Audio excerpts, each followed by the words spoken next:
What's up, everyone? Welcome to Power Play with CJ Prospect Profile. Still going to focus on Noah Hanifin, one of the top players eligible for the 2015 NHL entry draft, which should be the revival of Massachusetts hockey in terms of first-round picks. So obviously, him and Jack Eichel projected to go in the top 5. And anything could change in the next 23 months. But actually, I think that draft is going to be in Sunrise, Florida, down where the Panthers play. I think. So we'll see if I'm right on that.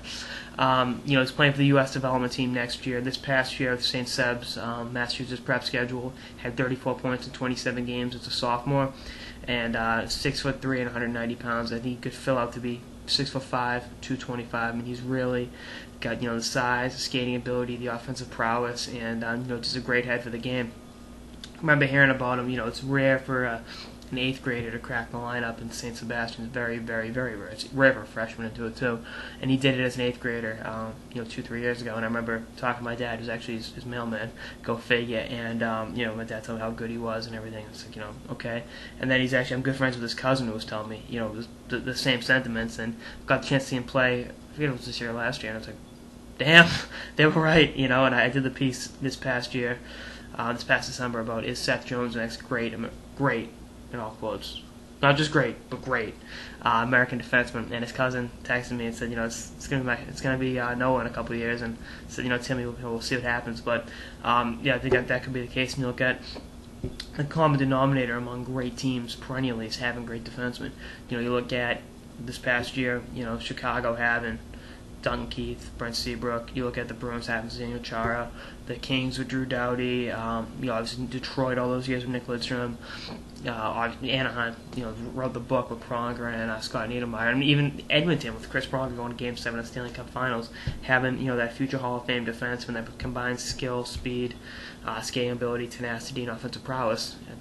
You get that healthy mix, and anything can happen. I think that's why Hanifin's so highly touted, is because he's got all of those things. And if I hit the lottery, I'd want to see him and Connor McDavid, the projected number 1 pick in 2015, play one-on-one for about 2 hours. I think that'd be an amazing thing, and just a great waste of money. Personally, God knows when you got money, you got to spend it. But I'm really excited to see what he can do, and I think there's going to be an interesting little battle going on here between BC and the Quebec Ramparts, who drafted him in the 2nd round of the Q draft. I think he was the 2nd American taken, behind Southeast Zone Cam Askew, who we'll talk about ad nauseum as time goes on. But my dad told me from talking to parents and people around him that his family is dead set against playing major juniors because the value of a college education. And obviously Boston College is an amazing school, and really one of the top academic schools in the country. And their hockey program does okay perennially, just a few national championships last couple of years. But you look at how good the Quebec Ramparts have been at convincing American kids to go up there. Adam Ernay decommitted from BU to go up there. Ryan Bork decommitted from UNH to go up there. Those guys, those are just a few of them. And I think it's a little bit different not having Patrick Roy up there now. Obviously he's coaching Colorado. Philippe Boucher, who was a pretty good NHL player. I'm curious to see what he does as a GM of the Ramparts. But that should be an interesting dynamic. He was a pretty good defenseman for a long time. Played a lot of years. Won the Stanley Cup in Pittsburgh. But that's going to be something to keep an eye on. I think he was going to be. I read, I didn't hear it.